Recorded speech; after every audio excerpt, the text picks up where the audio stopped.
What's up everyone, how are you all? Today we are back with another blazing Naruto story. What if Naruto was banished and became the spirit of vengeance council bashing? If you enjoy then please like, share and do comments. The sky was gray, cloudy and dead. No birds could be seen flying. Although it was obvious clouds were there, no discernible shapes or outlines could be seen. The great expanse was shapeless and void. Its color was an expressionless gray. Not a dark gray that would convey an anger equal to nature's fury, and nor was it a light gray that would mirror the anticipation of the coming storm. The sky simply looked dead. Lifeless and dim, just like her eyes. Rain poured forth from the sky in a steady and even flow. It was neither too heavy nor too light. Just enough for several drops of rain to streak down the face of a lone man. It rolled off his face like tears as he stood staring into the sky, remembering the reasons for what he was about to do. Streams of pain and sorrow pouring down her cheeks.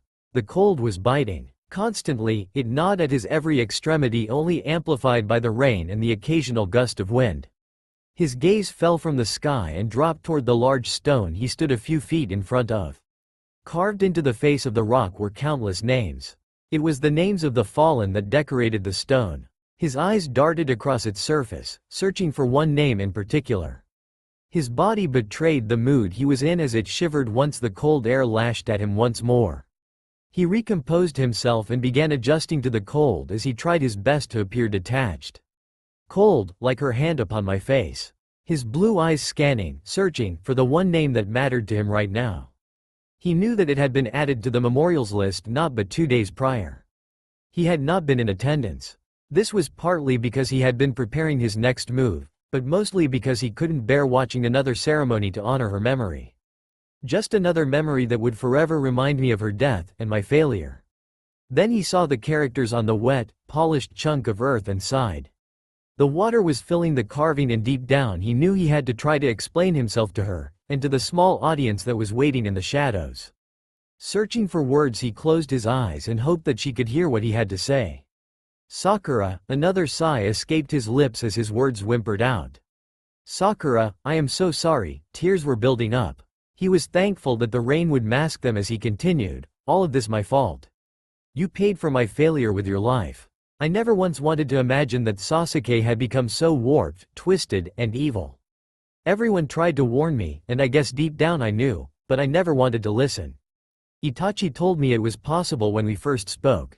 Gaara explained I would have to handle the situation as a cage, not as a friend, and you. He stopped, unable to finish the immediate thought. His breath hitched. He had failed in fighting back the onslaught of tears and was merely trying to save face by not breaking down right now. He closed his eyes and drew in a slow, deep breath, and tried to collect himself. He continued, you tried to get me to quit. You tried to tell me to give up, but I guess some things just don't change easily. I just had to continue my quest, my fool's errand. I was so desperate to save a friend who never wanted to be saved. I didn't want to go through it alone, so I told you that you were lying to yourself and I filled your heart with false hopes and grand delusions. Pausing once again, he gathered his thoughts. He never did have the gift for giving speeches, he just bore out his soul for people and that usually worked. Then when it really mattered, when you really needed me to be there, I wasn't. I couldn't save you. I wasn't fast enough. I wasn't strong enough. He was on the verge of a total emotional collapse and began breathing in slow, painful breaths. He couldn't help but recall how that he had been entirely powerless in the moment of her passing. The confessions are over, just one last apology, then I'll tell her what I need to say. Just need to be strong and remember the reason for doing this. I am truly sorry, Sakura, for everything. I made you a promise one day so many years ago. I haven't forgotten. It was the promise of a lifetime. I will never forget the promise I made, and I just wish you would have been alive to see it fulfilled. Right now I would much rather spend the rest of my days as a failure and a liar in your eyes if it meant you were still here. We rarely get what we want though, and as it stands I never go back on my word. Once more closing his eyes, he had found it. The purpose, the drive, the commitment, and the anger that brought him to this place had all become clear again. I will find Sasuke. I will bring him back to you. I will not be setting foot in this village again until it is done.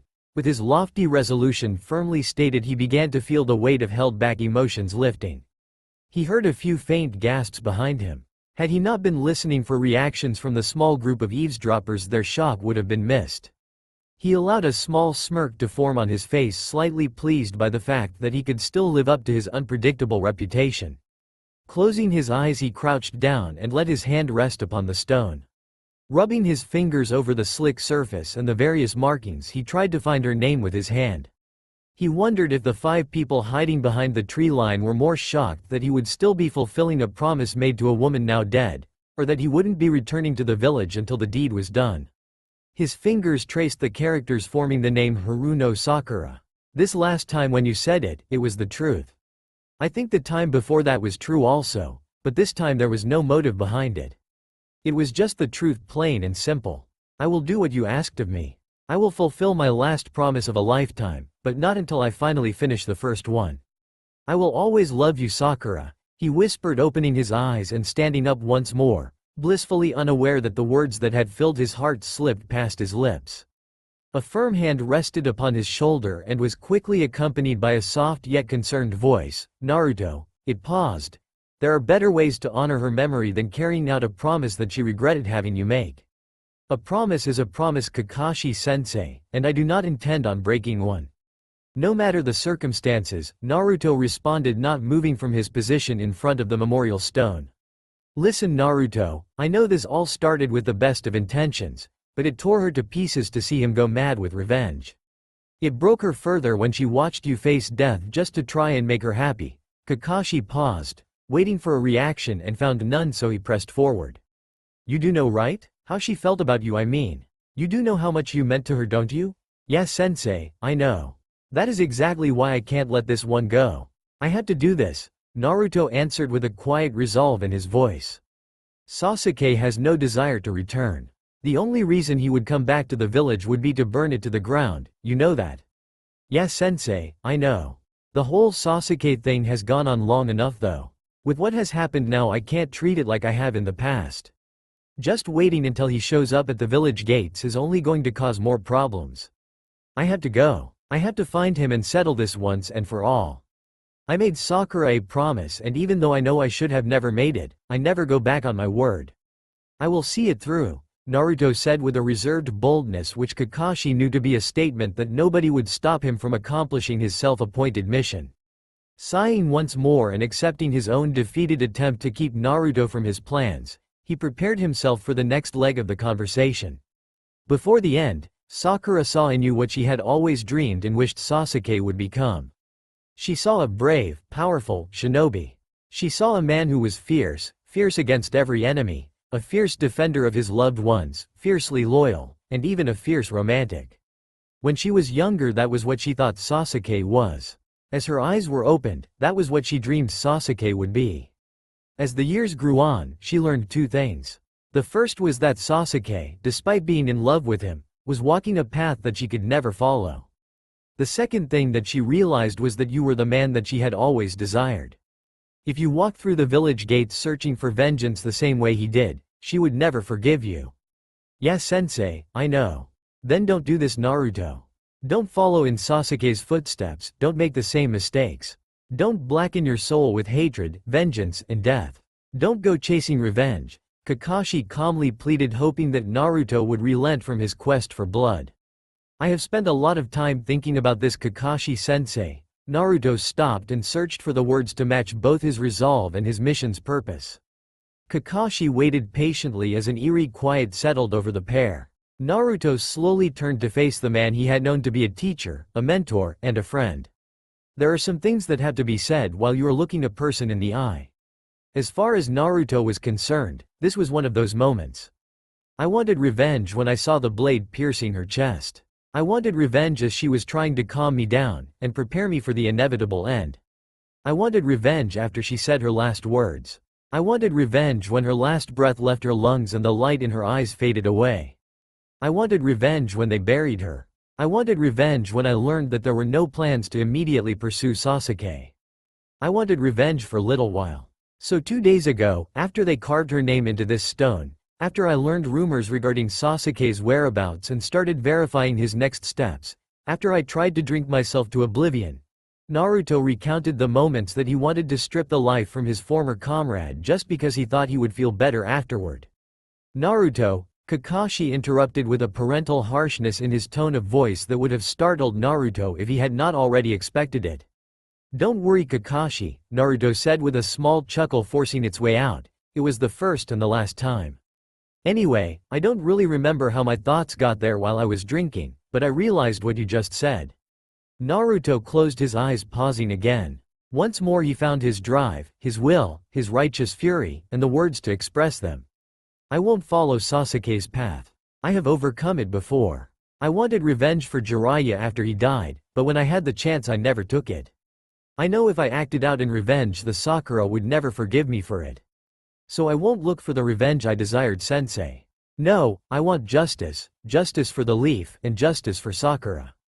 Sasuke has committed crimes against this village, against his comrades, against you, and against Sakura. I'm not even going to start on the crimes he committed against other villages. I will see justice done. I promised Sakura I would bring him back, but I never promised he would come back alive. Sasuke must pay for his crimes, and one way or another, he will pay for them with his life," Naruto stated with barely contained passion. Kakashi could not deny the fire in Naruto's eyes. He knew that Naruto meant every last word. Huffing out a great sigh, Kakashi understood he could not make Naruto sway, and he would no longer try to. "Well, you are right after all," Kakashi replied with a frustrated breath.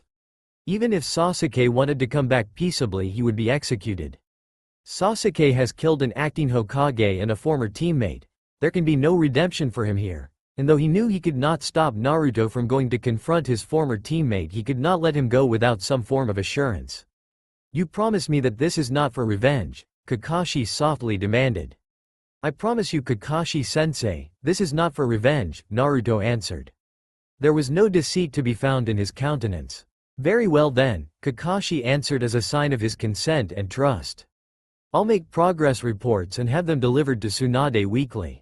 "Good, we can't have the village thinking that its greatest hero has gone rogue. Good luck out there, and do give Sasuke my greetings." As he gave his best wishes, Kakashi handed Naruto a small tube-shaped package wrapped in cloth. Unwrapping the cloth, Naruto saw a sheathed tanto with a circular guard. Removing the blade from its sheath, he found it to have an almost unnatural silver gleam. Holding it up, he allowed his chakra to flow into the sword, and it seemed to have an inward glow that pulsed with a white-silver aura. Naruto gasped slightly when he realized what he held. "The white light," he whispered. "Sensei, I thought you said the blade was broken." "Things can be repaired, you know," Kakashi said with an unseen smile. "I want you to have it. I know that you want to handle this on your own and I respect that, but what Sasuke has become is partly my fault. I was far too flippant about his motives and his attitude. It is time that I step up and take responsibility for my failures as the sensei of Team 7. So consider this to be me helping you in the fight to come. I don't know if I can take this, sensei. I mean, this is your father's sword. Besides, it just kind of makes it all feel a little like I am getting revenge for you," Naruto said, skeptical of the gift and its intentions. "Either you take it or you take me," Kakashi said with a look in his eye that relayed the fact he wasn't taking no for an answer. "Either way, I want you to have it. Your father did so much for me and I have done so little for you, so I want this to be the symbol of me making up for all that lost time. Don't get all moody on me, sensei, you have done plenty for me. If it wasn't for you I would still be an academy brat trying to do everything on my own instead of becoming a part of a team. I wouldn't have learned what true strength was if it wasn't for you. I'll use it if it really means that much to you, but it still sort of seems like a symbol of revenge or something," Naruto explained, still examining the sharpness of the blade before returning it to its sheath. "Well, if it helps, just think of it as poetic justice," Kakashi offered as an alternative thought. Naruto nodded his head in understanding. "I'll see you again soon, sensei." "Be careful, Naruto," Kakashi said, knowing the irony of telling a man going to battle to be careful. "I will," and with his final assurance spoken, Naruto leapt away, strapping the blade to his back as he moved toward the village gates. "I'm sorry too, Sakura. I should have been a better teacher and mentor to both you and Naruto. Despite what he said, I know that I have done both of you wrong," Kakashi said quietly while watching his last loyal student leave. "I take it he is leaving then," the voice of Tsunade rang in his ears. Yes, he has probably left the village by now, Kakashi answered. Damned fool, Tsunade muttered, only half meaning it. At least tell me you know what his feelings are on the matter. I can't have him winding up like Sasuke. It's bad enough that he is doing what Jiraiya did, just leaving the village never knowing when or if he'll return. He's not after revenge, he just wants justice brought to Sasuke. I think the only reason he is going alone is because he knows what we all know. Naruto is the only one of us who really stands a chance against Sasuke at this point. At least I have that much, Tsunade sighed as Kakashi turned and met the gaze of his commander, finding a mixture of frustration and worry. Naruto, you pain in the ass. He sure is, isn't he? Kakashi said absent-mindedly while quietly laughing as he reminisced about all the trouble Naruto had brought to him over the years. You don't know the half of it, Kakashi. Tsunade snorted out a bit of a laugh. This little stunt of his is going to create so much work for me. I'll have to forge some mission papers for him, filed tons of paperwork regarding the mission and all of the weekly reports that he had better be sending me, and to top things off I will get to deal with a panicked, slightly angry, council when they learn he just took off. When Naruto gets back I'm going to string him up by his toes and use him as my personal punching bag. Still, I don't think I would want him any other way, Kakashi said as his masked face rose toward the sky. The rain began to stop as Tsunade begrudgingly agreed. Just come back safe, Tsunade said to an absent Naruto as he dashed across the trees in the forest surrounding the village hidden in the leaves. Ino and Hinata walked back towards the village proper in silent contemplation. The gentle rhythm of raindrops breaking against the umbrellas each woman held in their hand gave a calming sensation. It was a calm that allowed the mind to freely reflect on the topics the mind had a hard time grasping. It had been 3 years since the Fourth Great Shinobi War had been brought to an end. The war itself had been a hard-fought victory, and everyone on the Allied forces suffered incredible losses. Ino had lost her father, and Hinata a cousin that she had come to see as an older brother. It only lasted a matter of days, making it seem less like war and more like an international conflict, but in those long and grueling days tens of thousands of lives had been snuffed out. Calling it a war just seemed appropriate. All of it happened because some lunatic wanted to capture Naruto. Ino had found it hard not to blame Naruto for her father's death. She remembered the day she discussed the matter with Sakura. It was the day of what would have been her parents' wedding anniversary, and she had been comforting her mother most of the day. She was frustrated, sad, and looking for an outlet. Sakura dropped by, knowing what the day represented, and wanted to go grab some dinner and help Ino take her mind off her troubles. Ino could never forget the conversation. If he had just stayed away from the fighting like he was supposed to, maybe my dad would still be alive. I can't look at him without wishing he had never been born. He is the reason that whole war began in the first place, and he is the only one I can blame. Sakura sighed loudly and reset some of her pink tresses to rest behind her ear.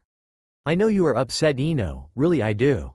I would probably feel the same way if I lost my mom, but blaming Naruto isn't right. What do you want me to say? Ino said with heat behind her voice. Her anger had surfaced quickly. Do you want me to say that everything is alright? That I can just forget everything that happened during the war? I had to fight and basically kill my sensei Sakura. It would have been different if he had been some mindless drone, but he knew who he was. He knew what he was doing, and he couldn't stop himself. He was trying to kill his students. He was trying to kill us. All he could do was hope he didn't and beg us to stop him. He begged us to end his life again. Then Shikamaru's dad gave his final strategy to stop the enemy via my father before they died. My dad's last message to me was cut off when he died, Sakura. He didn't even have time to finish his last words. If Naruto had never been around then things would be better, Ino said bluntly, so sure it was truth. Ino, I know you are suffering right now, but listen to me, if Naruto hadn't been around everything would have been much worse for everyone. Think about it. Shikaku's strategy was completely dependent on Naruto, so without him we would have lost the war and the world would have been pretty much over, Sakura said with a confident assurance that forced Ino to reconsider her position, and quickly concede the importance of Naruto's role during the war. But let me keep going, Sakura continued after their food had arrived. Sakura took a quick drink of her tea and Ino prepared herself for a humbling experience. Before the war, when Pain attacked the village, who defeated Pain? Naruto, Ino admitted quickly. More so, after beating Pain, who was it that managed to convince him to revive every single person that died during the attack? Naruto did, Ino responded as she began shying away from the stare of her best friend. Alright, when the Rookie 9 all took part in the Chunin exams, who was it that saved the village when Gaara had gone crazy? Naruto, Ino mumbled. She knew it was wrong to place blame on the guy, and was quickly learning how vital he had been to her home's safety. When the nine-tailed fox was attacking the village and the fourth Hokage had to seal the beast away to protect the village, who did that burden fall on? It was Naruto, Ino whimpered, feeling about 2 inches tall as she more than realized how much Naruto had done for the whole of the village simply by being alive. Ino, you were there that day. You saw what happened after Neji died, didn't you? Yes. Knowing exactly what her friend had alluded to, she didn't wait for a follow-up question but proceeded with her answer. Naruto couldn't take it anymore. He didn't want anyone, especially another friend, to die for him. He was going to surrender himself to Madara and that other guy, and he would have if it wasn't for Hinata. Exactly, Sakura began. So how can you still blame a guy if he would have willingly surrendered his life so that nobody else had to die for his sake? I guess I really can't, Ino said as she began to sob. Ino felt Sakura move closer to her and embrace her in a hug. Her dear friend had wordlessly allowed her all the time she needed to let out her long-held-back tears. It was merely 5 minutes before Ino's cries began to die down. This was not the first time she had openly mourned her father in this manner, but it was usually with her teammates. After the war had ended, she had felt the need to put on a strong face both for her mother and for her clan. With both her duties as a ninja and her new duties as a clan head, she had little time to properly mourn her father's passing. All of the pent-up emotions had not found a proper outlet, and Ino knew that it was only a matter of time before the grief, regret, and anger pushed her mental state beyond the breaking point. She tried to resolve the bouts of grief and regret in the precious few moments that she could spend with Shikamaru and Choji on either an individual or group basis. Shikamaru helped greatly in dealing with the newfound sense of loss since his father passed in the same tragic moment. Choji had been her rock. His calm and resolute presence had really been exactly what she had needed in dealing with her father's death. He would take whatever she had to dish out without complaint and without question. When she needed words of compassion and encouragement, he always had the right ones, and if she needed someone to simply listen, he always inclined his ears. If she had found any positive outcome from the war, it was that her view of Choji, and Choji's view of himself, vastly improved.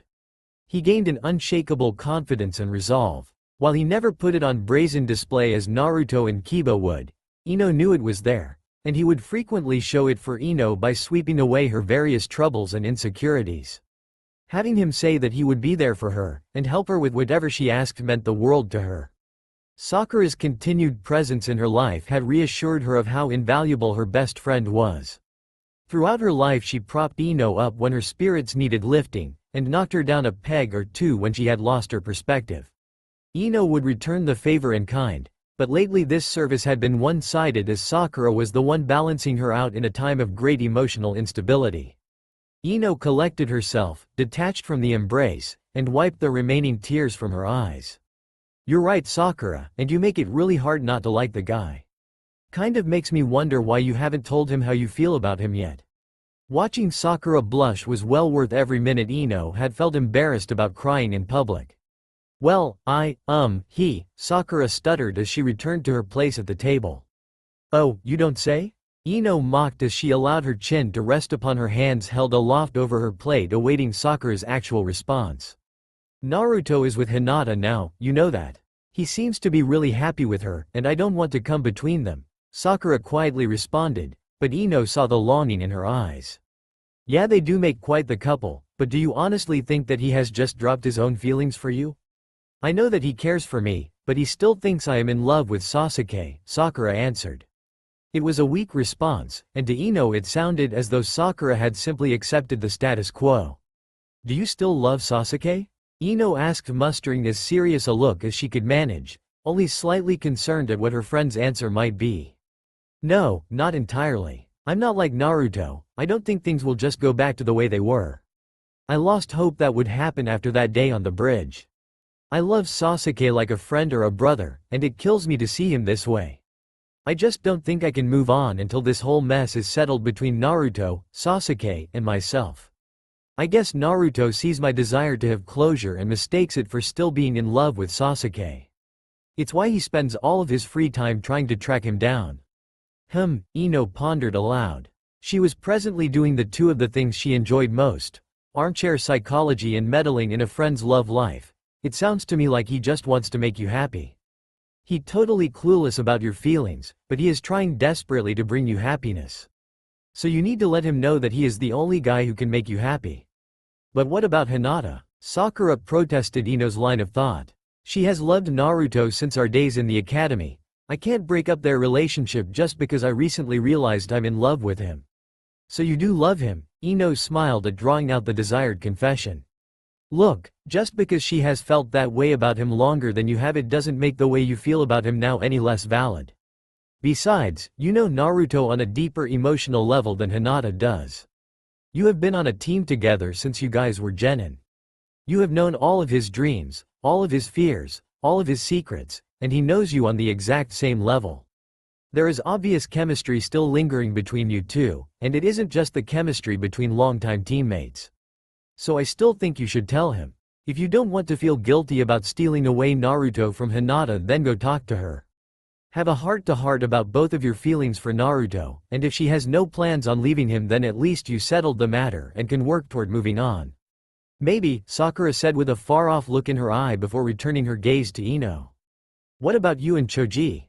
Is there anything going on there that I need to know about? Maybe, Ino said while growing a bright red glow on her face. Tears began to fill the corner of Ino's eyes as she recalled the simple moment with her best friend now gone. Her hands gripped her umbrella tightly as she once more realized that she would no longer share moments like that with Sakura. She no longer held such ill thoughts of Naruto, and never had them in earnest. After getting to know the man a little, he had really impressed her with his determination and loyalty. These were qualities that she had also found in the man who had captured her heart not too long ago.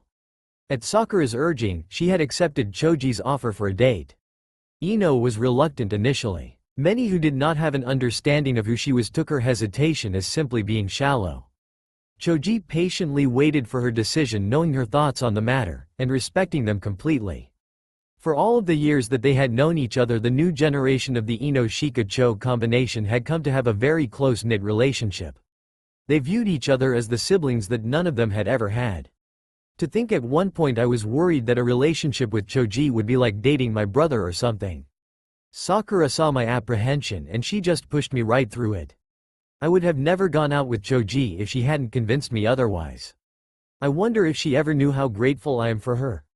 Ino slowed to a halt and turned in the general direction of the memorial stone and gazed at the horizon.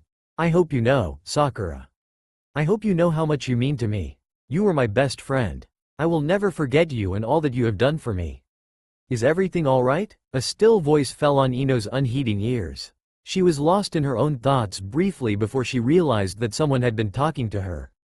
Ino? At that, Ino turned to see Hinata standing a few feet away holding her own umbrella with a concerned yet curious look on her face. Are you feeling okay? Ino felt a small smile grow on her face as she looked at the concern written all over the woman before her. Hinata always cared about her friends. Even in spite of the tension the two women shared on a frequent basis, Hinata had given Ino all of the support and compassion she needed. Ino understood why they didn't always get along, and had learned to deal with the fact that there might be some rough patches in their friendship. She was, however, always amazed at how quick Hinata was there to lend a hand when trouble arose.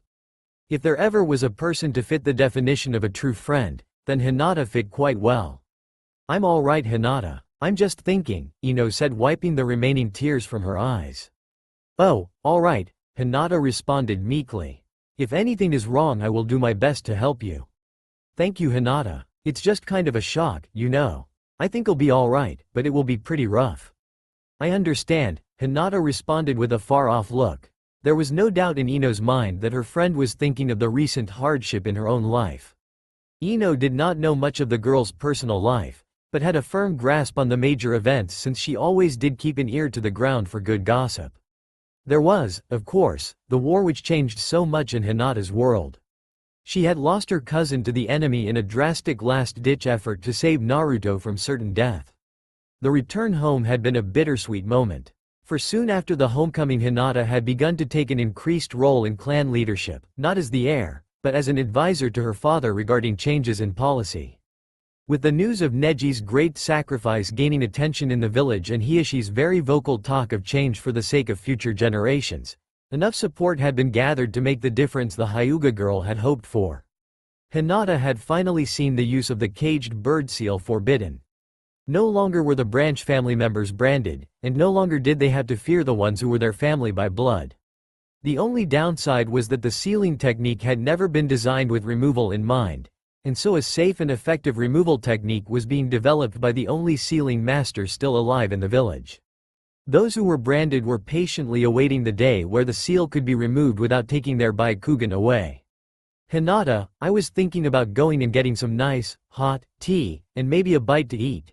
Ino paused, letting the idea sink in a bit. "Would you like to join me?" "Yes, I think I would like that," Hinata said quietly. Ino was unsure if Hinata was just being her quiet old self, or if she had reservations about being with her longer than necessary. "Good," Ino said, wondering if it was a good idea to press forward with her line of thought, and decided upon the reasoning of, why not? "I know that we haven't gotten along that well lately, but I do think of you as a good friend and I hope that we can become closer." "Honestly, I have a hard time believing that with all that you have done," Hinata said calmly, but Ino did not fail to notice that the calm attitude did nothing to belie her subtle irritation at Ino's rather bold words. "Perhaps I have given you some pretty good reasons not to believe that, but my only reason for doing anything was so Sakura could deal with her own feelings toward Naruto, but we can talk more about that when we get there." "I would really rather not," Hinata said plainly. "Look, I told you that I want to be a better friend to you, and if that is going to happen then we are going to have to work through this," Ino replied matter-of-factly. "Do I really mean that much to you?" "Yes," Ino said with obvious agitation, "if you didn't I wouldn't bother. I mean honestly, how could you still see yourself in such a poor light?" Silence was Ino's response, which was fine since her question really was a rhetorical one. Ino had a lot of ground to cover if she was going to get Hinata to view her as a true friend, and she would do it. The number of women both Hinata and Ino could turn to for comfort, guidance, support, or just a simple conversation, was beginning to dwindle. "What do you think about Naruto's declaration?" Ino asked, curious about Hinata's thoughts. Hinata sighed, "I am unsure of what to think." "Yeah, I know what you mean. Sure, it makes sense that Naruto would keep his promise even now. That's just the kind of guy he is. On the other hand, why would he waste his time trying to bring Sasuke back at this point? I am worried that Naruto is not planning to bring Sasuke back the way he originally planned." Ino noticed Hinata's downcast face and was curious as to what she meant in saying such a thing. "What do you mean?" Asking the obvious question. Subtlety was so often overrated when trying to learn how people feel on matters. "I am worried that Naruto is going to get revenge for Sakura's death." Ino noted that the look on Hinata was one of fear. She was clearly afraid that Naruto would succumb to the darkness that lie in the heart of every man. Normally I would disagree, because it would take something truly traumatic to make Naruto want to kill somebody. However, since something truly traumatic just happened to him, I can't help but think you may be right, Ino admitted, seeing a downcast expression find Hinata's face once more. She is still madly in love with this man, Ino thought as she began turning her mind to ways to bring the pair back together. "I wouldn't worry too much about it though," Ino said with a chipper tone, trying to lift Hinata's spirits. Kakashi-sensei didn't seem too worried about Naruto leaving, and before he went to talk he did say something about not standing by and watching as another student walked down the same dark road, or something like that.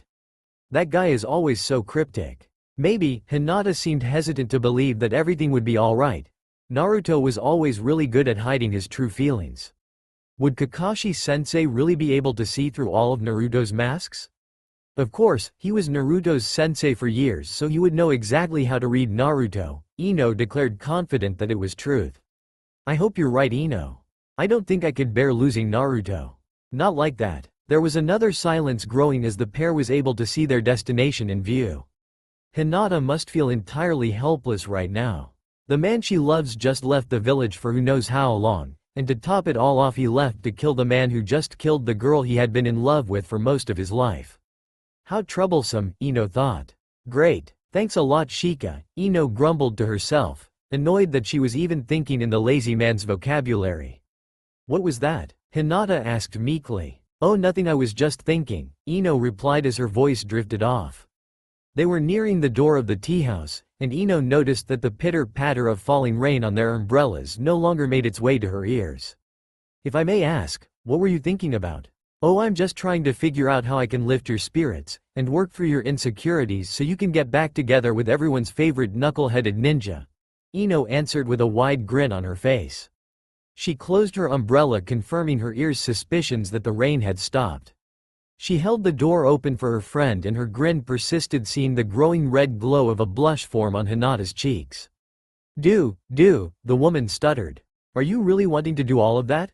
Do you really think Naruto would want to get back together with me? Hinata's words stumbled out of her. That and more Hinata. Come on, we'll talk inside, and as the tea house door began to close, two hearts began to open and started forming the bond of spiritual sisterhood found between two friends. The tea house was quiet. A simple little shop that served its purpose, but not the purpose that Naruto had stepped in for. He needed a lead, some intel, a little help, and to step out of the rain. Any shop, restaurant, inn, abandoned building, or even a large rock would have gotten him out of the rain. He chose this particular tea house because it bore a familiar symbol. It bore her symbol, and he knew that if anyone could help him now she could. 10 months. 10 months, and what have I accomplished? I've been chasing shadows and grasping the breeze. From the moment he left he knew that this would be a difficult journey. He held no illusions that this would be something he could accomplish quickly. However, he did expect he would at least have made some progress other than successfully moving from point A to point B. He was beginning to think he had made a mistake in leaving. He was beginning to think that he had made a mistake in several areas in his life. His lack of progress had sown the seeds of doubt in his mind and they were taking root. I have looked in every single hideout for the Akatsuki, all of Orochimaru's old lairs, and even some of the Uchiha's weapons caches, and I have found nothing.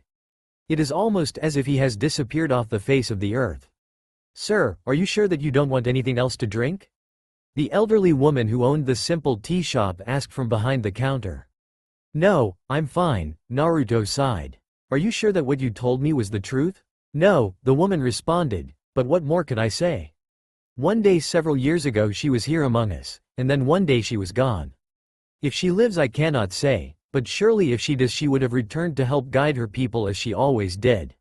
You don't know if she is alive, but you are certain that Lady Konan is not in the village anymore, Naruto said. He was skeptical that was the full story, but he wasn't about to make a big scene with an elderly civilian. Correct. Naruto sighed in defeat. He came to the village hidden in the rain hoping that Konan could tell him more about the Akatsuki, and perhaps give him knowledge and locations of hideouts that might have been missed. At the very least he had hoped she could keep an eye out for Sasuke, or perhaps give him a lead to his whereabouts.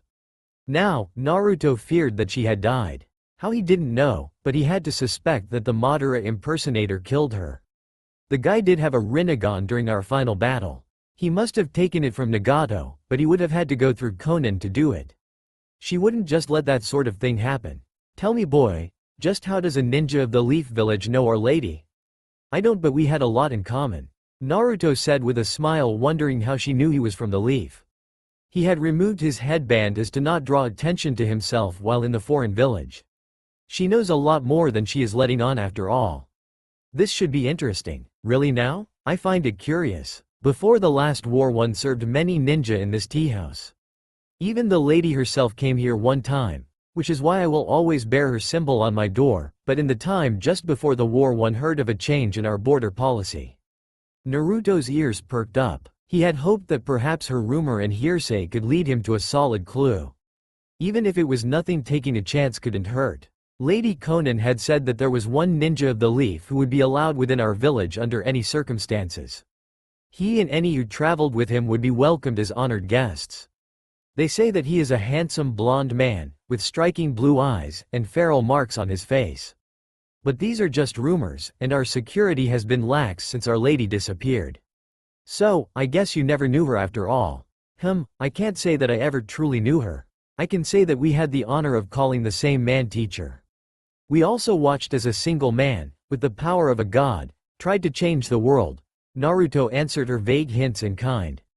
I see, she replied, sounding skeptical. Naruto never looked directly at her while telling her this. He simply tried to gauge her reaction out of the corner of his eye. He could see there was conflict written on her face. It was almost as if she didn't know what to say, almost. The conflict was different than that. Naruto could tell. She knows something, that much is clear now, but she doesn't know if she trusts me enough to say it. I have no real way of proving to her that I am the person that Conan gave the privilege of free passage, and she has no real way of knowing if my connection to Conan makes me her friend or her foe. I have heard a rumor recently. Just the other day, in fact, the elderly woman said, her voice trailing off, leaving Naruto's brain hanging on the edge of its mental seat. This is it, a lead or another dead end. They say that in the tallest tower near the center of the village there is a memorial to the Lord and Lady of the village. These days only the faithful go there, but the faithful are few and far between. Their halls remain silent, but not out of respect. Their halls are quiet because no visitors are allowed to honor their memory, the old woman said with her weathered face never leaving the pot of tea that sat in front of her. Naruto looked at the small vase of flowers that decorated the table at which he sat. He then turned to the teahouse owner and looked deep into her eyes. There was a look of worry and concern. As if she was unsure of something. No one is allowed to enter those grounds anymore, and those actually go, do so at their own risk. Either she feels like she just betrayed them, or is worried about her own safety now. She needs confirmation. Are these flowers real, ma'am? Yes, they are, son, she answered, slightly confused and completely trepidatious. They are beautiful, Naruto commented absently. Yes, they are. Would it be all right if I took them and lay them down at the grave of an old friend? The look on the woman's face was one of wonder and appreciation. Naruto could clearly see that any fears or reservations she held about trusting the man were wiped away. Yes, I think that would be all right, she said with her voice holding back a cry. Even though he went far off the deep end when it came to achieving peace, Nagato and Conan were clearly beloved by many. I guess the new regime feels threatened by the loyalty that many people still hold to both of them. Best to tread lightly when I make my way to the tower. Grabbing the flowers in the vase, he turned toward the door, saying thank you for the tea and flowers. Come back sometime soon, she said as he stood from his seat at the table. Perhaps I will, when things quiet down a bit, Naruto answered, feeling a bit hopeful for the first time in a while. It had not been what he had hoped to find when coming here, but something was better than nothing at this point. Walking out the door, Naruto placed the hood of his cloak over his head and started to weave his way into the flow of the afternoon crowd that occupied the streets. On a rare occasion, a ninja could be seen jumping from rooftop to rooftop on patrol. Their pattern was already set in Naruto's mind. They formed a fairly standard web pattern, with the epicenter being the headquarters of the new regime, and the patrol routes being the major roads and heavily trafficked areas.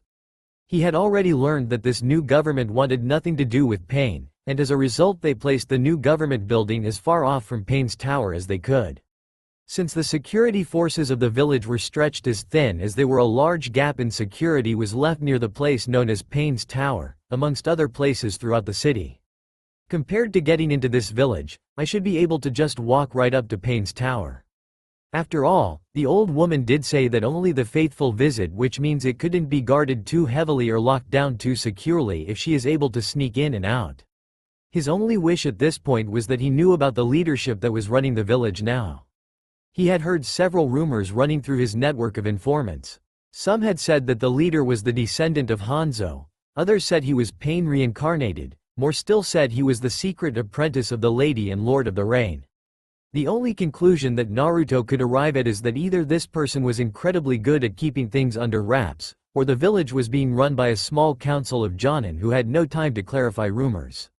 Either way, the instability that was left after Nagato's death created too many problems for this regime to last too long.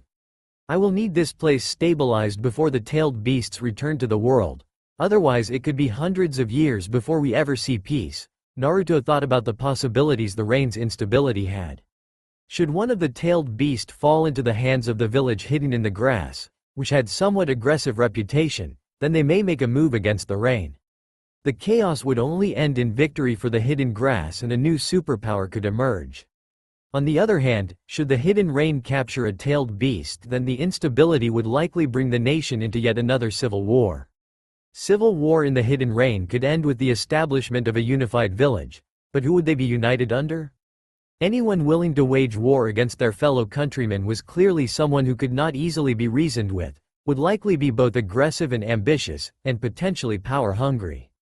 Of course, a civil war could also end with other nations invading to fill the vacuum of power the broken country would leave behind. None of those scenarios were very appealing to Naruto. Tuning down a back alley, he hid from a passing patrol. Something was off though. Naruto was no sensory ninja, but his gut told him that something was not right. Even though he knew that for most of his ninja career he had simply been lucky, his instincts had yet to fail him. The patrol passed and he quickly moved out. His senses expanded as far out as he safely could allow without risking Rain Ninja feeling a spike in chakra. As he moved, he felt nothing out of the ordinary. Perhaps chasing Sasuke for so long has given me a bad case of paranoia. He was coming closer to the next patrol route. It was the last one between him and his goal, so he decided to stop and feel out the place before he tried to infiltrate. He found another alleyway that would serve as cover for now. Sitting down in the doorway of what was sure to be an abandoned building, Naruto began to meditate. Stretching out his senses once more to see if there were any major chakra signatures nearby, he felt off again. As if a smaller chakra signature that had been still before, started moving quickly in his direction and suddenly vanished. It has been a while since I have been shadowed, but they knew I was looking out for something, so they must be pretty good. I wonder who it is. Satisfied that the unknown follower would be too rattled at almost being noticed to do anything anytime soon, he began the first steps of a familiar process. Drawing in nature's power was a difficult feat in such an urban environment. However, Naruto had trained for years at making the tapping into natural energy an activity that was almost as second nature as breathing. He had become so proficient at it that Lord Fukasaku was convinced that if Naruto continued to master the practice, then it would only be decades before he could collect and balance natural energy while moving around, even if it was only slow, simple movements. It was an interesting sentiment, since the Toad Sage had told him that such a feat was impossible when Naruto had first undergone training in the sage arts. In his present environment, it was a bit of a challenge to find a large enough supply of nature's secret power for him to use. But, for what he was doing, he didn't need much. He did not know how long it took. While meditating in such a way, time was difficult to judge. Moments that felt like hours would be seconds, and there were times it seemed only a minute passed by, but several hours had escaped him. In this particular instance, what seemed to be an hour took about 3 minutes, and as the power of nature came into sync with his own strength, new sensations arose. Now he could sense the chakra that surrounded him. 2 guards near the north entrance of the tower, leaving the southern approach covered only when a patrol passes by. The next patrol is less than 60 meters out, but they are moving pretty quick for a patrol, so 5 minutes and I'll be clear. Now what about my tag-along? On the move, slowly, strained focus, no significant chakra levels, suppressed to an unparalleled degree. Clearly a highly skilled sensory type, but they seem to be ducking patrols as well. An unwelcome guest like myself, I guess, but why would they follow me? Coming to the only conclusion that he could at the moment, Naruto prepared for a quick and silent infiltration. Either the individual was far too curious, or their purpose meant him no harm. By his estimate on their chakra levels, they were no real threat. What had him truly worried was that their chakra, even though it was difficult to tell since it was being expertly suppressed, it felt slightly familiar. He shrugged it off and moved with great haste for the interior of Pain's tower. It was easy hopping a barbed wire fence. One controlled burst of a small amount of chakra and it was cleared, and after that it was a quick sprint to entrance of the building. Nothing flashy, and no jutsu. Just a simple and clean infiltration. Naruto walked his way through what could only be described as the lobby. There were 3 bodies arranged in a glass enclosing, upon a bed of flowers, and they seemed to defy death and decay. It was almost as if they were sleeping. Naruto was unsure as to how this was possible, but decided not to question it. He approached the one in the middle. He wore a black cloak adorned with the image of red clouds. It contrasted his pale skin, yet it managed to match his still red hair. His eyes were closed, and his face seemed to be about as sickly as the day that he died. Nagato, Naruto breathed. He found his voice was slightly shaky. I am sorry it took me so long to pay you a visit, but things have been kind of crazy lately. Since I saw you last, the war has ended. We won, but there was a great cost to pay.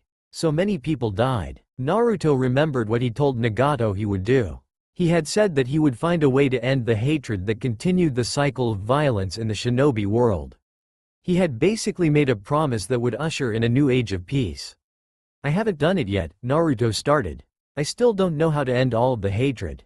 There is peace for now, the pain that everyone suffered from the war is what is maintaining the peace. It is just like you said it would be, the pain of war is so fresh in everyone's minds that nobody wishes to engage ever again. But like you knew, like I know, this peace won't last. The tailed beasts will return. Even though the 10 tails was revived, it was always unbalanced because it didn't have all of the 8 or 9 tails chakra. So before it was destroyed, the imbalance forced it apart once more. Naruto had spent years studying the sealing techniques of his clan, and of his father. He did it because he wanted to help Hinata safely remove the curse seal of her clan. He was close to achieving that, and had actually become quite skilled in the art of countering other sealing techniques in the process. However, his study of the sealing arts led to a study of the tailed beasts.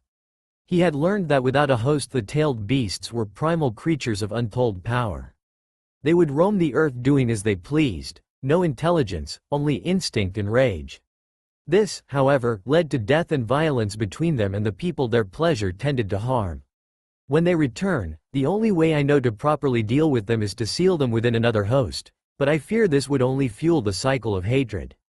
I remember how they treated me, and it wouldn't have taken much to make me become the demon they thought I was. I don't want to force anyone to bear the burden I have lived with. Nobody should be forced to live alone. Naruto had several discussions on the topic with the various kage of all of the 5 great nations, and while they were not entirely concerned with finding a proper host, they were concerned with how the power would be equally divided. In the end, even after fighting and dying together, people always seemed entirely self-serving. I just can't help but wonder what you would do. My idea was to create an organization like the Akatsuki so the Jinchuriki would be independent of any one village, and at the same time answerable to all. They laughed about it. They called me naive. They called me an idealist. They said it was impossible. Gaara thought the idea had merit, but was also concerned with how this organization would be policed. I just wonder what you would do in my stead. I can't help but think that it should be you here, and me there. Naruto was sick. Down in the very depths of his soul he was tired of everything that had been thrown his way. It was always a crisis, always a threat, and it was always him that had to save the day. There were fewer and fewer reasons to persevere anymore. All of the things that had kept him going over the years were slowly fading away. One of them backed out of his life, another lay dead, and the other was a chair and a hat that he was not certain he wanted anymore. He placed the flowers at the foot of Nagato's final resting place, and stepped back to get a look of the 3 lifelong friends who had Jiraiya as their sensei. I am beginning to think I might have lied to you the day we spoke. I feel the hatred running deep through my heart again. After what Sasuke did, I am not certain if I am doing this for justice or if I just want his blood. I told Kakashi that I wanted Sasuke to pay for his crimes, but I have had too much time to think about how those crimes have hurt me and everyone else I care for. I just don't know how I can do this anymore. Naruto sighed, trying to think of what he meant by that. To any bystander it might have sounded like he was suicidal, but he wasn't. That wouldn't solve any problems, it never does. It only ever causes more pain. Kakashi was always adamant about that. After all, his dad's suicide was something that left him a scarred and broken man. It was always something he had to overcome in every aspect of his life. Naruto knew that there were too many people looking to him as a friend, as a mentor, and as a leader for him to even think about something so foolhardy. I don't think I will ever be able to end the cycle of hatred. I don't think I will ever be able to be this child of prophecy. How could I? How? Naruto simply stated after a long period of silence. How could I ever lead this world in an age of peace, when my heart has known nothing but war and chaos? How could I ever accomplish that? You are an Uzumaki, you do what we always do. You keep your word and never give up. A voice answered the question that he believed to have only fallen on dead ears. It seems my shadow had no ill will after all. He turned to meet this new voice. She stood just over 5 feet with a head of bright red hair, and eyes that matched the color. They burned with an intensity that Naruto had not seen in a long time.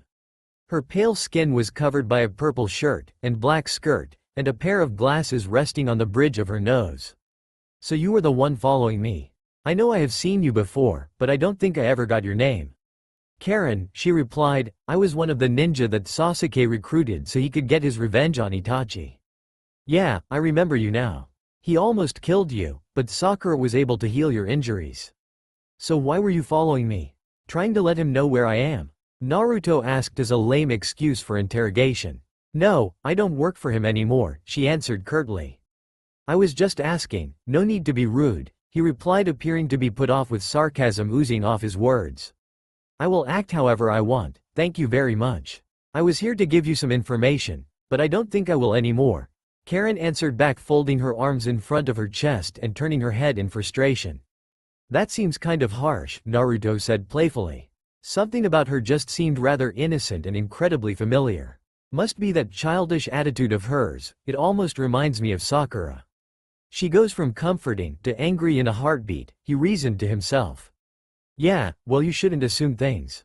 Especially about people you don't know, she pouted. Well, I am sorry. You mentioned that I was an Uzumaki and that I should do what we always do. Are you an Uzumaki as well? Not in name, but by blood I am. My father was not, and I bear the name of his family. My mother, though, always spoke of her heritage and her clan. I see. I will take your advice. I won't give up just yet, Naruto said with a calm assurance. Good. Now if you promise to be nice, I might just share what I know about Sasuke with you. You know where he is? Naruto said with shock written on his face. Not exactly, but I know what he has been up to lately. Really? Please, you had to tell me. Whatever he has planned, I have to stop him. I have been hiding out in the village ever since Sasuke left to try and discover if he was somehow controlling the new leader. As things turn out, he isn't. As she said this, a rather audible sigh escaped Naruto. He felt relief knowing his rival was not the leader of a ninja village, even if it would have been only by proxy. Well, that's good news, I guess. It would have been nice if he was, though. After all, since I am already here, I could get to him quicker, but it's a good thing he doesn't have any army of ninja to command. That is where you are wrong, to a degree at least. He is gathering an army. He has been clearing out all of the old Uchiha munitions storehouses, gathering weapons and supplies for his army. What? Who would join him? The rain might, but no ninja have left the country since the war.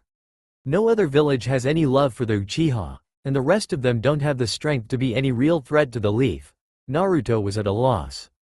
There was no explanation for Sasuke to gather supplies for an army if there was no actual army that required supplying. I don't really know much about this army of his, but either he has one somewhere or he will be able to build one quickly as soon as he is ready. He knows you are looking for him. I haven't heard anything but the faintest of rumors since I left home, so I figured he is covering his tracks well. How do you know so much though? Naruto asked quizzically. I have tracked him for a few months now. Until I followed him here, that is, she answered. You must have a huge sensory range. I could probably pinpoint a fly hovering around the Inuzuka kennels from anywhere in the Leaf Village with my sage techniques, but even I haven't gotten a trace of Sasuke's presence. Naruto never could help his excitement when it came to ninja techniques. He was eager to learn, to push his limits, and test himself against those who were among the best. Karen was recruited by Sasuke expressly for her sensory skill, and knowing Sasuke, that meant that she was best sensor Orochimaru had, and perhaps the best sensor Sasuke had ever seen. It wasn't too long since he left, she said as her eyes trailed off, searching around, avoiding his face. How long ago? Anticipation filled Naruto's mind, but his voice displayed none of what he felt. It was almost as if fate had brought him to this place. Damn it, Neji. I don't believe in this fate crap. Why is it that there is always something that seems destined to happen? Naruto thought, aggravated that even in death Neji just had to be right. About 2 months ago. I don't know why he came here, but he didn't stay long, only a few weeks at most. I stayed on the outskirts of the village and tracked his movements while he was here. He came to the memorial. I don't know why, but he left this. She extended her hand. It held a single piece of parchment folded in half a few times over. Naruto reached out and grabbed it. I assume that he left it for you. Thank you, he said as he unfolded the simple paper. The words were neat, clean, and direct. It gave its message, made its point, and abruptly ended. It was very much a description of the man who wrote them. In 6 months meet me at the place where all things must end. There, the fate of the leaf will be decided once more. The written words spun inside Naruto's mind as he tried to decipher their meaning. Cryptic as ever, at least that much hasn't changed. Naruto mumbled to himself. You have to stop him, Naruto, Karen said with tears streaming down her face. A single hand gripped her shirt near the collar. Don't worry, I will, he responded simply, his deep blue eyes meeting her crimson. He won't stop with your home. Tears poured out in a steady stream as she tried to speak evenly, but she was clearly having a difficult time keeping herself together. If you don't stop him, he would see the world burn just on a whim. Naruto could see truth in her eyes. Truth and grief. If this woman was like any of the others Sasuke had encountered in his life, then she developed strong romantic feeling for the last Uchiha. Even if that wasn't the case, then she was worried about the implications of Sasuke being allowed to do as he wished. I will stop him. He won't continue on like this. One way or another, I will end him, Naruto said with a determination that he hadn't voiced in months. Seeing her cry like Sakura had reminded him of why he spent years hunting his old teammate down. He didn't want to kill Sasuke after all. Naruto just couldn't muster that kind of anger right now. He would rather help his friend back into the light. He would rather see his brother atone for his sins, but he would not deceive himself anymore. He was prepared, mentally, emotionally, and physically to kill his friend in order to save his home and the people he loved most. He knew that Sasuke would not back down, and when he forced Naruto's hand to act, his hand would not hesitate to strike down the crazed avenger. Please, be careful. I have seen him grow into the monster he is. He is willing to kill his allies to achieve his goal, and his power is unprecedented, she said, wiping the tears from her eyes. You are the only one who can stop him now. You cannot fail. I don't plan on it. Now I know where he is going to be and when he's going to be there. When I see him, I'll be ready for anything. You should get out of here while you can, Naruto declared as he prepped himself to leave. Good luck, and with that she leapt away. Nagato, he started turning to face the corpse of the man who was once his enemy, and for a fleeting moment a true friend. I will keep true to my word. I think once this is over I will be able to bring peace to this world. Once this is over I might finally have peace in my heart. With his mission on locating Sasuke now complete, he simply had to play the waiting game. He closed his eyes and tapped into the power of the nine-tailed fox that resided inside of him. I think I will go train some with the chief on Mount Myoboku. He should be able to teach me how to use Sensei's sword. With 4 months of training you should be able to use it without cutting off any of your own limbs, the voice of the great beast replied. Naruto still found it slightly ironic that he not only made peace with Kurama but had complete trust in the demon that was once locked inside of him. Smart ass, Naruto thought with a grin. Are you going to need me to fight with you like we did against Madara? It has been a long time since you faced Sasuke in combat and he is no pushover, the great fox asked, clearly ignoring Naruto's teasing. Nah, if it's good with you I need to do this on my own. Besides, I don't want to risk the chance that Sasuke could use his Sharingan to take control of you. We kind of got lucky that didn't happen in our fight against Madara and his little boyfriend. You may be right on that. Using my power might put us at risk. He did manage to suppress my chakra with his eyes once before many years ago. Nevertheless, I'll be here to assist you as much as I am able when the time comes. Just as the feet of the first few rain ninja hit the ground near the memorial shrine, Naruto was gone in a flash and far beyond the village gates before a general alarm could be raised. Hinata stared out at the night sky. As always, it was a wonder to behold. The moon was bright and full, and its light radiating. The silver gleam was bright enough to bring light to the entire village, but it was not a harsh light as was the sun's. On this particular night, the sky was clear and free. There were dozens of stars that were dancing in the black of the night sky. While not as many were as visible as there were out in the wilderness, there were plenty of constellations to admire. Naruto, she breathed out softly, stay safe, and come home soon. She had spent the past 10 months trying to busy herself so she was not constantly thinking about the love of her life wandering across the world. She helped her father in the work of the clan, but understood her role was never one of an heiress. That job would be her sister's. Frankly, after the death of Neji and the banishment of the cage-bird seal, her desire to lead the clan disappeared. So she entrusted the clan's future to her sister's leadership. Still, in spite of all that she did to occupy herself, she would stare out at the moon nightly and offer up a simple prayer that Naruto would be safe and his quest would end soon. It was the night sky that made that connection possible. No matter where she was and no matter where he was, both would be under the same moon and the same stars. Being beneath the same canopy of the heavens allowed her the simple pleasure of still feeling close to the man even though they had not set eyes on each other for the better part of a year. Much had changed during the 10 months since Sakura died. In fact, Hinata was quite certain that the village might never be the same place in her absence. Tsunade had been affected greatly. Her prized student and her only true successor had fallen long before her time should have come. Hinata saw the change that it caused both her leader and Shizune, and was worried that the two of them might be emotionally lost forever if Naruto did not come home soon. Ino had been dealing with the issue differently than Hinata would have suspected. Where her Hokage had seemingly lost the sparkle in her eyes, Ino had developed an ironclad resolve to pick up where her friend had left off.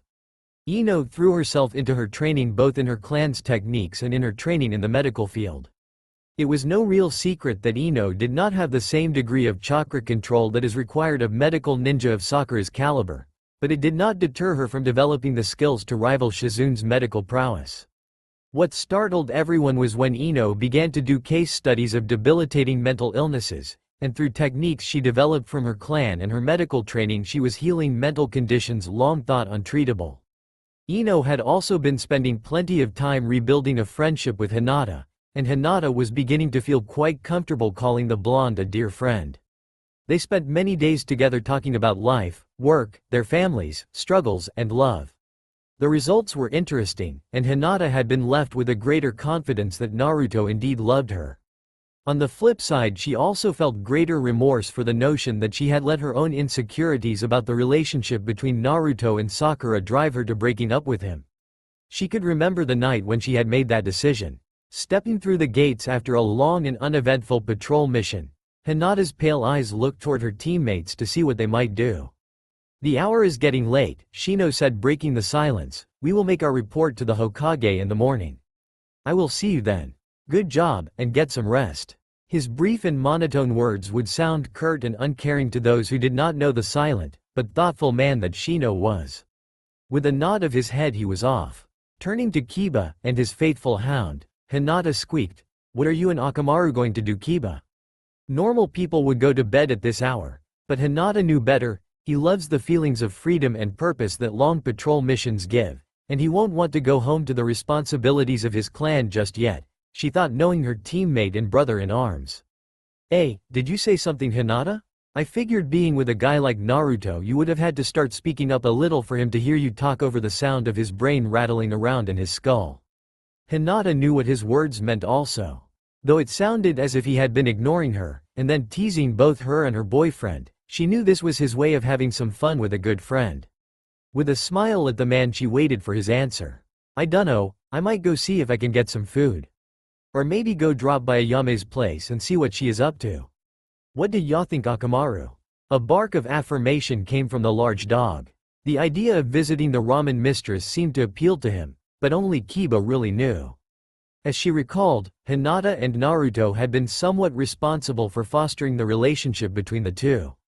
The initial idea was presented by chance, but the ongoing prodding and urging Kiba to move toward a deeper relationship was very much a game of meddling. Naruto, Kiba, Shikamaru and Lee had been selected to escort the daimyo and his convoy throughout the Land of Fire, partly to help give relief to some of the villages damaged in the war, partly to show off the best and the brightest of shinobi the Leaf had, and also to reassure the people of their safety and security. By chance Ayame had met up with the group while she was out gathering new ingredients and recipes to put to use, as well as rounding out her training in the culinary arts. It was because she knew Naruto on a first-name basis, and had impressed the daimyo with one of the finest meals he had outside of the capital. She was allowed to join the convoy for the rest of their trip. This greatly pleased Ayame because she was frequently fixing meals for the daimyo himself, and was learning firsthand from the greatest chefs in the land. It also greatly pleased Naruto because it meant he could get his favorite ramen while on a mission. While they were returning home there was a small mishap with bandits attacking. Hinata never really knew how serious it was because Ayame talked about it as if the bandits numbered in the thousands, and were all as skilled as samurai. Lee stated that it was a most youthful exercise to begin the day. Shikamaru simply said it was troublesome. Naruto and Kiba said it was no big deal, and talked about it like they had fun during the experience. Nevertheless, from the details she gathered, Ayame panicked and ran away from the overall protection of the convoy. Bandits chased her and cornered her, and just when all seemed like she was doomed, Kiba rescued her. Kiba never shared the intimate details of what happened between the young man and slightly older chef. However, whatever Kiba did left Ayame swooning over her hero. "You really do love her, don't you, Kiba?" Hinata thought warmly as she shared a smile with her friend as he and his companion walked away. "Perhaps I too will go visit the one I love." With that, Hinata began to move her way toward Naruto's home. After the village had been rebuilt, Tsunade insisted upon rebuilding the home of the fourth Hokage to its original specifications. When he returned home from the war, Naruto was simply handed the keys. In spite of the fact that his father and mother's house was a modest home considering their fame and importance within the village, Naruto complained that it was too much and he didn't need a place as big as that. Tsunade, of course, insisted that the hero of the war would not live in the tiny apartment that he had lived in since the days of his youth.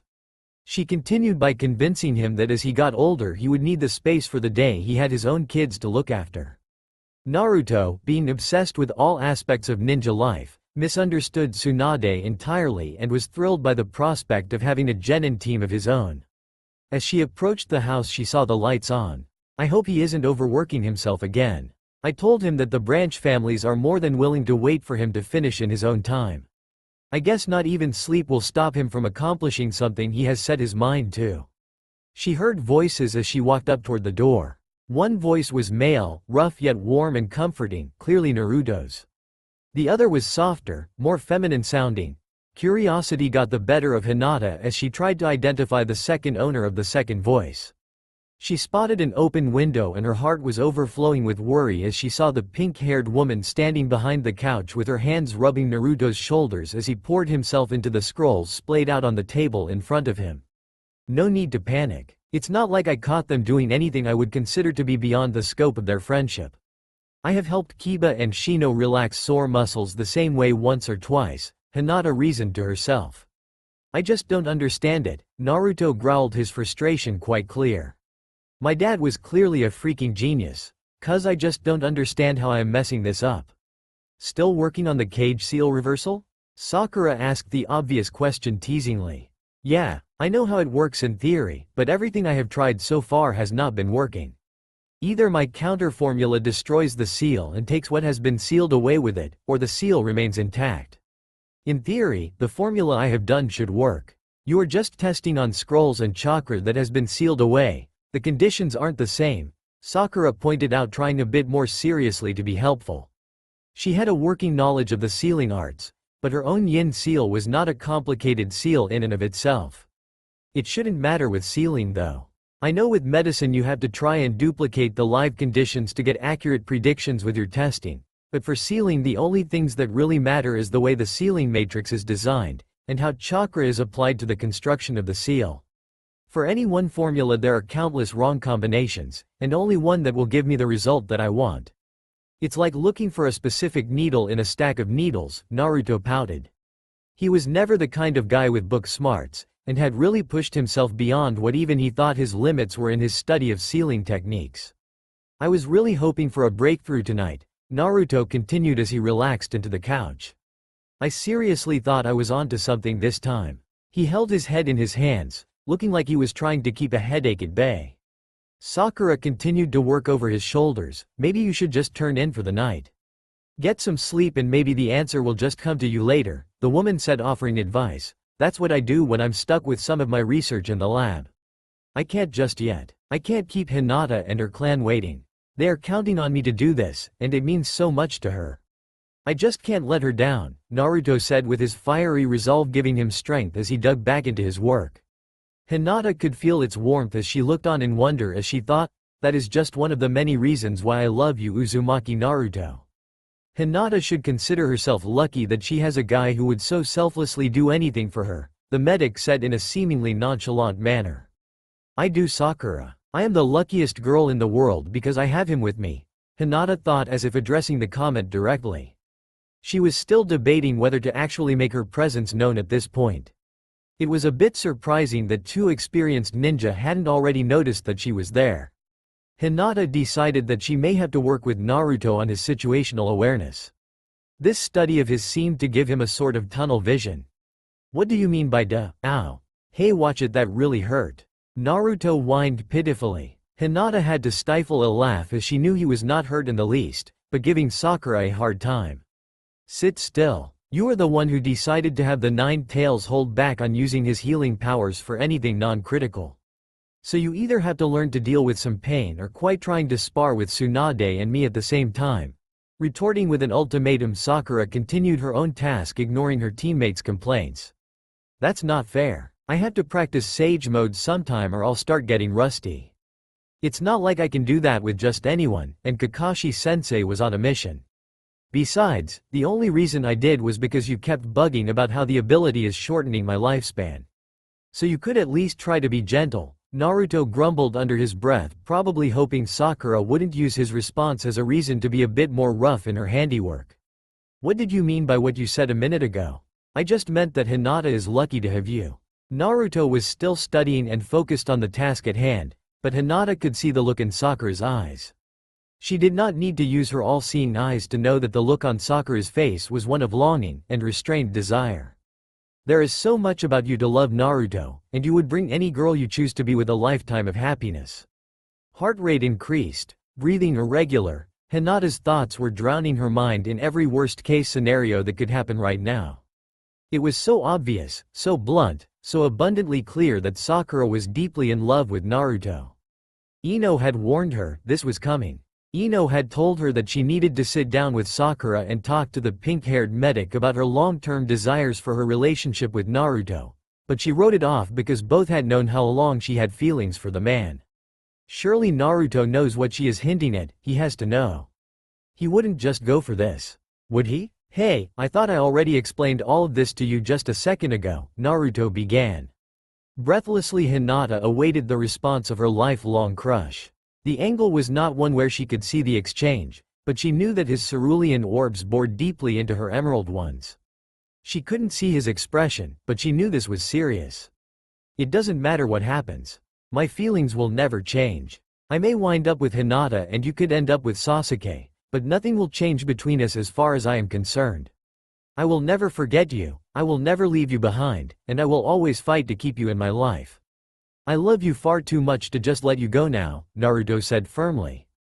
It was at that moment Hinata's world silently shattered. She didn't remember leaving the front porch, the walk home, and she certainly could not remember how she had found herself laying crumpled up on top of her bed the next morning.